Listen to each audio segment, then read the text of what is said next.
Hello and welcome to web tectronics. मेरा नाम ईशान शर्मा है और मैं आपको अपने चैनल पे वेलकम करता हूं। आज की वीडियो में हम देखने वाले हैं एक बहुत इंपॉर्टेंट टॉपिक जो कि है आपका प्रोग्रामिंग का ABCD। तो आपको ये वीडियो जरूर देखनी चाहिए अगर आप अपने कोडिंग के फंडामेंटल बिल्डिंग ब्लॉक्स को डिजाइन करना चाहते हैं या आप चाहते हैं कि आपकी जो प्रोग्रामिंग के जो बेसिक्स हैं वो अच्छे से इंप्रूव हो जाए। तो चलिए इस वीडियो को शुरू करते हैं और बढ़ते हैं अपनी प्रेजेंटेशन की तरफ।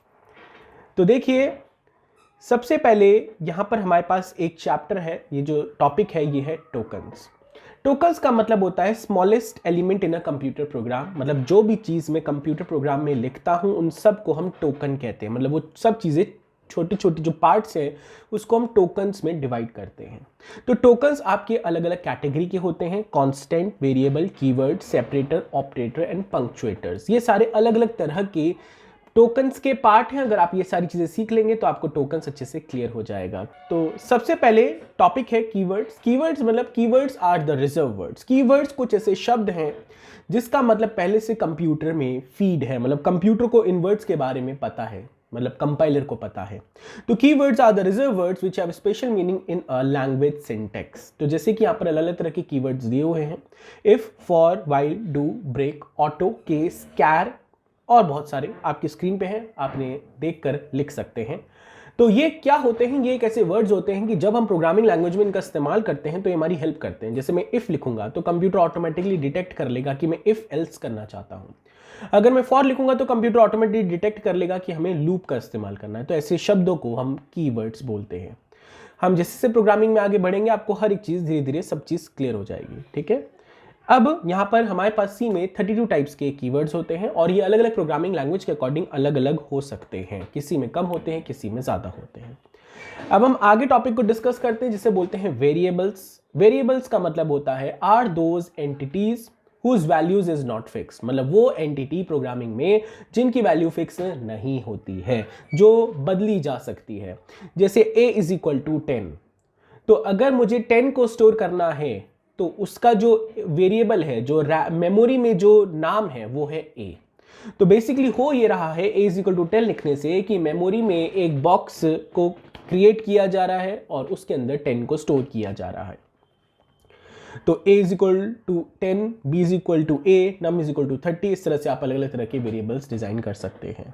अब ये int क्या है, कैर क्या है, ये अभी हम आगे टॉपिक में डिस्कस करते हैं। तो वेरिएबल्स का मतलब होता है name of memory location. Memory में जो आप अपने वेरिएबल्स का नाम रखते हो उनको हम वेरिएबल्स बोलते हैं। उन बॉक्सेस का जो नाम रखते हो उनको हम वेरिएबल्स बोलते हैं। अब इसके बाद कॉन्स्टेंट्स क्या होते हैं? कॉन्स्टेंट्स का मतलब होता है वो एंटिटीज जो फिक्स रहती हैं। Those entities which remain fix during the computer program is known as constant. तो प्राइमरी कांस्टेंट तीन तरह के होते हैं: integer constant, float constant and character constant. Integer constant का मतलब होता है वो नंबर जिसमें डेसिमल नहीं आता। जैसे 9, 12, 80, 45, कोई भी नंबर ले लीजिए कंप्यूटर प्रोग्रामिंग में, बस शर्त यह है कि डेसिमल नहीं आएगा। और अगर आपको इंटीजर कांस्टेंट को डलवाना है तो इसके लिए कीवर्ड है पहले से जिसको बोलते हैं इंट। तो जब जब आप इंट लिखेंगे तो आप कंप्यूटर को बोल रहे हो कि आपको इंटीजर कांस्टेंट डलवाने हैं। अब हम बात करते हैं फ्लोटिंग कांस्टेंट। फ्लोटिंग कांस्टेंट का मतलब है वो नंबर जिसमें डेसिमल आएगा ही आएगा। मतलब इसकी शर्त यह है कि इसमें डेसिमल आएगा ही आएगा। और अगर आपको फ्लोटिंग कांस्टेंट कंप्यूटर में डलवाने हैं तो इसके लिए एक शब्द है दैट इज फ्लोट। तो जब जब आप फ्लोट लिखेंगे तो मतलब आप फ्लोटिंग कांस्टेंट को डलवाना चाहते हैं। कैरेक्टर कांस्टेंट में सब कुछ आता है, A से Z आता है, सब कुछ हम कैरेक्टर कांस्टेंट में डाल सकते हैं। लेकिन इसकी दो शर्त होती है: single quotes and single identity. मतलब सिंगल कोट लगाने जरूरी है और सिंगल आइडेंटिटी मतलब हम सिंगल ही लिखेंगे, मिला जुला के नहीं लिख सकते। जैसे A के ऊपर single quote, at the rate के ऊपर सिंगल कोट, टू के ऊपर सिंगल कोट। तो ये सब आते हैं सिंगल कोट्स में। अब हम बात करते हैं प्राइमरी लेटर्स क्या है। यहां पर हम देखते हैं number which does not contain a decimal point. Float में वो नंबर जिसमें डेसिमल पॉइंट आता है। कैरेक्टर में सिंगल कैरेक्टर होता है और सिंगल कोट्स के साथ होता है, तो वो आपका प्राइमरी लिटरल्स में आते हैं। अब एक और चीज है स्ट्रिंग कांस्टेंट। स्ट्रिंग कांस्टेंट का मतलब होता है एक शब्द। तो जैसे हम हिंदी में शब्द बोलते हैं, इंग्लिश में वर्ड बोलते हैं, तो कंप्यूटर की भाषा में उसको स्ट्रिंग बोलते हैं। तो कॉम्बिनेशन ऑफ कैरेक्टर, जब हम बहुत सारे कैरेक्टर्स को मिला देते हैं और डबल कोट्स दे देते हैं तो उसको हम स्ट्रिंग बोलते हैं। जैसे कंप्यूटर प्रोग्रामिंग। तो कंप्यूटर प्रोग्रामिंग एक शब्द हुआ, तो ये एक स्ट्रिंग हुआ। वी आर लर्निंग सी, ये भी क्या हुआ, एक शब्द हुआ। It can represent text including alphanumeric characters and special characters. इसमें अल्फान्यूमेरिक कैरेक्टर्स भी आ सकते हैं, स्पेशल कैरेक्टर्स भी आ सकते हैं। और नॉर्मल कैरेक्टर्स तो आ ही सकते हैं। अच्छा, अगर आपको कैरेक्टर्स को स्टोर करना है तो इसके लिए एक शब्द है दैट इज कैर। तो जब जब हम कैर को स्टोर करेंगे तो कैरेक्टर को स्टोर करने के लिए हम कैर शब्द लगाएंगे, और जब हम स्ट्रिंग को स्टोर करते हैं सी लैंग्वेज में तो उसके लिए हम एक एरे क्रिएट करते हैं, जो कि हम आगे के टॉपिक में उसको अच्छे से डिस्कस कर लेंगे।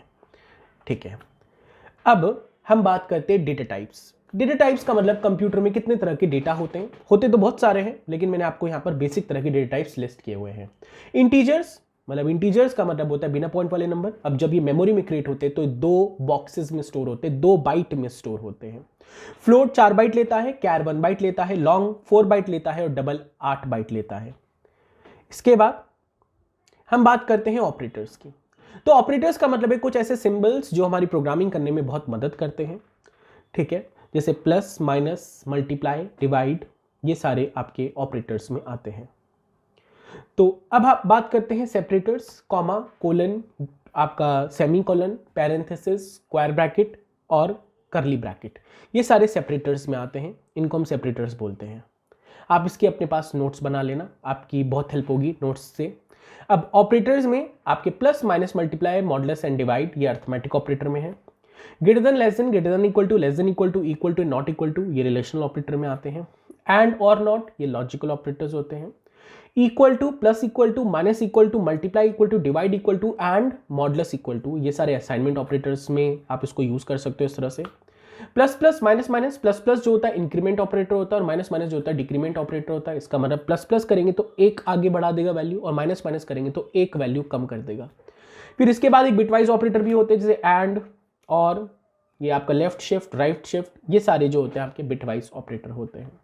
और एक होता है टर्नरी ऑपरेटर, जिसमें हम यहाँ पर 3 ऑपरेंड्स का इस्तेमाल करके प्रोग्रामिंग को करते हैं। तो जब हम इफ एल्स पढ़ेंगे, जब हम स्विच केस पढ़ेंगे, तो मैं आपको टर्नरी ऑपरेटर उस वक्त बताऊंगा कि इसको हम किस तरह से यूज करते हैं।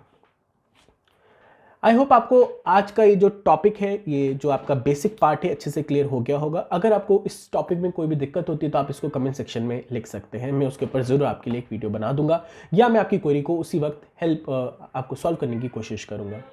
तो आप प्लीज़ इस चैप्टर का एक नोट्स बना लेना। इसमें बेसिकली जो सबसे इंपॉर्टेंट चीज़ है वो है कांस्टेंट और वेरिएबल्स। कांस्टेंट मतलब जो वैल्यू फिक्स नहीं होती, मतलब जो हम रैम पे मेमोरी को क्रिएट करते हैं उनको हम वेरिएबल्स बोलते हैं। और जो हम वैल्यूज़ को डालते हैं, जैसे इंट डाला, जैसे फ्लोट डाला, जैसे कैर डाला, जैसे स्ट्रिंग डाला, ये सब आते हैं कांस्टेंट में। तो बेसिकली आपको अभी सिर्फ वेरिएबल और कांस्टेंट्स को समझना है। तो कांस्टेंट बेसिकली जो हम अभी शुरुआती स्टेज पे होते हैं वो 4 तरह के होते हैं। इंटीजर्स मतलब बिना पॉइंट वाले नंबर, फ्लोट मतलब पॉइंट वाले नंबर, कैरेक्टर मतलब सिंगल कोट्स के साथ, और जो अगर हम शब्द की बात करते हैं तो उसको स्ट्रिंग बोलते हैं। ये सारे कांस्टेंट में आते हैं। और जब हम इनको मेमोरी में डलवाते हैं तो मेमोरी में जो जगह का हम नाम रखते हैं उनको हम वेरिएबल्स बोलते हैं। तो ये एक छोटा सा चीज़ है जो आपको समझनी पड़ेगी प्रोग्रामिंग करने से पहले।